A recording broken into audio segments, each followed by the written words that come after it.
कहानी की शुरुआत 8 साल के बच्चे पीटर से होती है, जो कि अकेले रहने वाला बच्चा था। स्कूल में भी उसका कोई दोस्त नहीं था और उसके क्लास का एक बच्चा ब्रायन उसे काफी बुली करता था, जिससे पीटर और भी ज्यादा उदास रहता था। और ये टाइम हैलोवीन से एक हफ्ते पहले का था। अब हम पीटर को देखते हैं, जो अपने माता पिता मार्क और कैरल के साथ रहता था। घर में पीटर की माँ उसे पियानो के लेसन दिया करती थी और उसे बाहर जाने नहीं देती थी। यही कारण था कि पीटर अकेला और उदास रहता था। उसी दिन रात में पीटर अपने रूम में सो रहा था कि उसे कुछ आवाज सुनाई देती है, इसलिए वो अपने रूम में चेक करने के लिए जाता है, पर उसका रूम खाली था। तभी पीटर चेक करते करते अपने रूम के दीवार के पास जाता है और वहां जाकर नॉक करता है, और तभी उस दीवार के अंदर से भी कोई वैसे ही सेम नॉक बैक करता है, जिससे पीटर काफी डर जाता है और अपनी माँ को बुला लेता है। लेकिन कैरल के नॉक करने पर उसे कुछ भी फील नहीं होता, इसलिए कैरल पीटर को ये कहकर चली जाती है कि वो घर पुराना है और इस पर ज्यादा ध्यान ना दे और सो जाए। अगले दिन स्कूल में पीटर की एक सब्स्टिट्यूट टीचर आती है, जिनका नाम मिस डिवाइन था। वो बातों ही बातों में पीटर से उसके दोस्तों के बारे में पूछती है, तो पीटर उन्हें बताता है कि उसका कोई दोस्त नहीं है,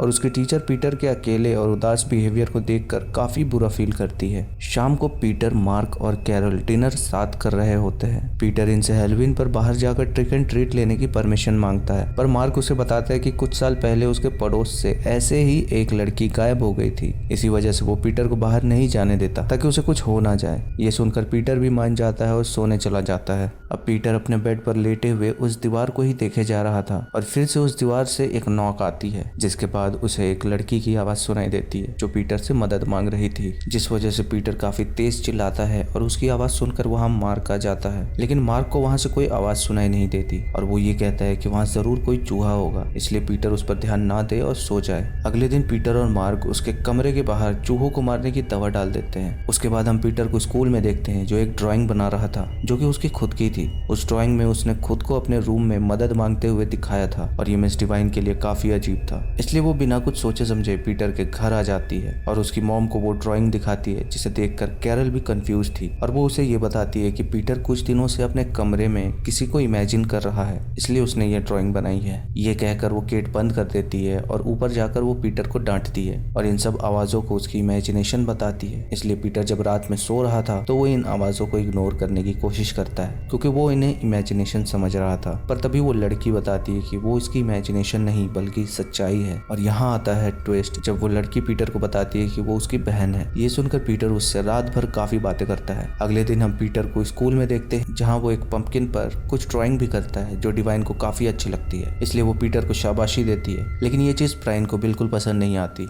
इसलिए शाम को स्कूल से जाते टाइम वो पीटर को गिरा देता है और उसका पंपकिन भी खराब कर देता है, जिससे पीटर काफी उदास हो जाता है। और शाम को आकर वो ये अपनी बहन को बताता है, जिसने पीटर को अपना नाम रूथ बताया था। तो रूथ उसे उस लड़के से रिवेंज लेने के लिए कहती है, और अगले दिन स्कूल में ब्रायन पीटर से सॉरी मांगता है और उसे एक नया पंपकिन देता है। लेकिन पीटर के मन में अभी भी रूथ की कही बात चल रही थी, इसलिए वो छुट्टी के टाइम ब्रायन को सीढ़ियों से धक्का दे देता है, जिससे उसकी टांग टूट जाती है और पीटर को स्कूल से एक्सपेल कर दिया जाता है। और जब ये कैरल और मार्क को पता चलता है तो वो काफी ज्यादा गुस्सा होते हैं और पीटर को उनके घर में बने एक बेसमेंट में ग्राउंडेड कर देते हैं, जिससे पीटर काफी डर जाता है। पर वहीं पीटर को एक केज मिलता है, जो किसी को कैद करने के लिए था। अगले सीन में हम मिस डिवाइन को देखते हैं, जो पीटर के टेस्ट देने के बहाने उसे देखने के लिए आती है, जिसे मार्क अंदर इनवाइट करता है, और वो उसके हाथ में हैमर और खून देखकर डर जाती है, जिस पे वो बताता है कि वो कुछ काम कर रहा था जिस वजह से उसे लग गई, और डिवाइन पीटर से मिलने के लिए कहती है। लेकिन मार्क उसे मना कर देता है, क्योंकि वो ग्राउंडेड था, और कैरल उस पर चिल्लाने भी लगती है, जिस वजह से डिवाइन उनके इस अजीब बिहेवियर से डर कर वहां से चली जाती है।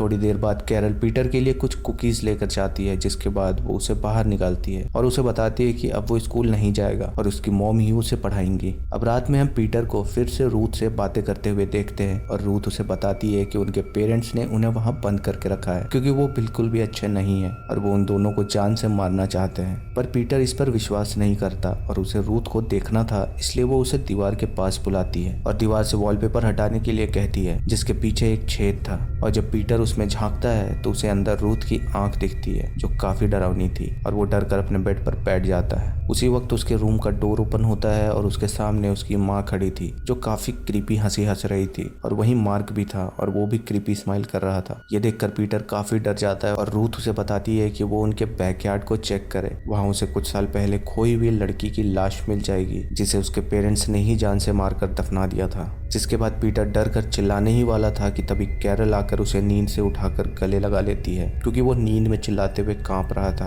अब शाम को पीटर बैकयार्ड चेक करने के लिए जाता है तो वहाँ उसे एक स्कल मिलता है, जिसे देखकर वो काफी डर जाता है और उसे रूथ की बातों पर विश्वास हो जाता है। जिसके बाद वो ये देखता है कि डिवाइन ने उसके टेस्ट पेपर पर अपना मोबाइल नंबर लिखा था, इसलिए वो उसे फोन करके हेल्प करने के लिए कहता है। पर उससे पहले ही वहाँ कैरल आ जाती है और वो डिवाइन को कॉल पर काफी सुना देती है और पीटर को उसके रूम में जाकर डांटने लगती है। और तभी उसके रूम में कैरल उसी छेद को देखती है, जिसे देखकर वो काफी डर जाती है। जिसके बाद वो अपने बेटे से पूछती है कि उस दीवार ने उससे क्या कहा, पर पीटर उनसे कुछ नहीं बोलता और रात को वो अपने पेरेंट्स को भी कुछ बातें करते देख लेता है। जिसके बाद रूथ पीटर को बताती है कि उनके पेरेंट्स को उनके बारे में पता चल गया है, इसलिए उसे जल्दी से जल्दी कुछ करना होगा। वो पीटर को बताती है कि उनके पेरेंट्स के रूम में लगी बड़ी सी घड़ी के पीछे वाले दरवाजे को उसे खोलना होगा, जिससे वो फ्री हो जाएगी। और अब हम उनके घर के बाहर ब्रायन को देखते हैं, जो पीटर को सबक सिखाने के लिए अपने 3 भाइयों को साथ लेकर आया था। अब हैलोवीन के दिन ये तीनों टेबल पर बैठकर खा रहे होते हैं कि तभी मार्क को खाना कुछ ज्यादा ही अच्छा लगता है, जबकि कैरल ने उसे पहले की तरह ही बनाया था। मार्क ध्यान देता है कि पीटर ने कुछ भी नहीं खाया था और यहाँ आता है एक और ट्विस्ट, क्योंकि पीटर उनके खाने में चूहे मारने की दवाई मिलाई थी। मार्क पीटर पर गुस्से से चिल्लाने लगता है और कैरल को पुलिस को फोन करने के लिए कहता है, लेकिन पीटर ने फोन की लाइन पहले ही काट दी थी, जिससे मार्क काफी ज्यादा गुस्सा हो जाता है। तभी हम देखते हैं कि मार्क को खून की उल्टी होती है और वो वहीं मर जाता है। अब पीटर रूथ को फ्री करने जाता है, जिसे कैरल रोकती है, पर उसे भी खून की उल्टी होने लगती है और वो भी वहीं मर जाती है। लेकिन कैरल मरते वक्त भी यही कहती है कि वो रूथ को फ्री ना करे, लेकिन पीटर जल्दी से ऊपर जाता है और उस घड़ी को गिराकर उस गेट को खोल देता है। जिसके बाद हम उस दरवाजे के पीछे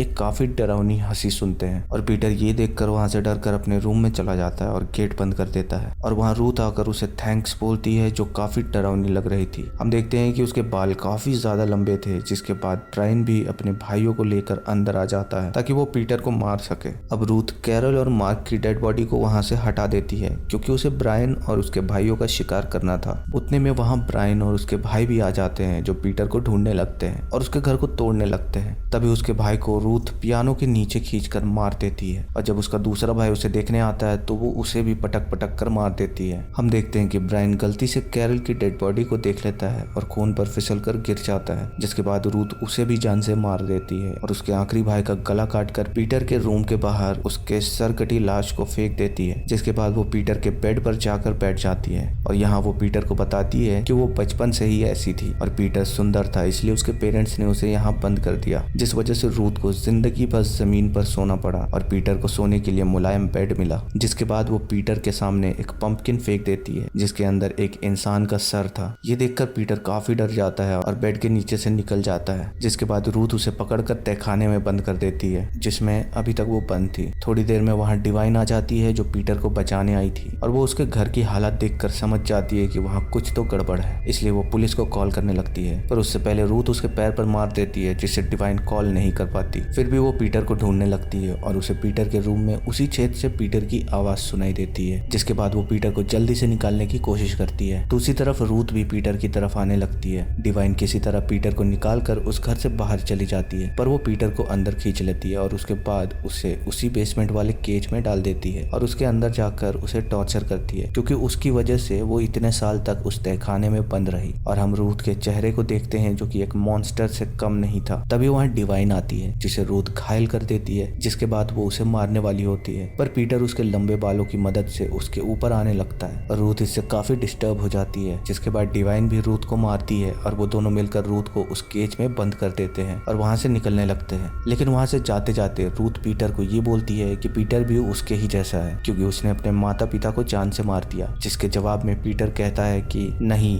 क्योंकि ये उसकी एक चाल थी। और रूथ यहाँ कहती है कि अभी नहीं, पर कुछ समय बाद वो यहाँ से फ्री होगी, जिसके बाद वो पीटर को ढूंढकर उसे जान से मार देगी। यहाँ हम पीटर के कुछ हेलुसिनेशन को देखते हैं, जिसमें रूथ उसे जान से मारने की कोशिश कर रही होती है और ये मूवी यहीं एंड हो जाती है।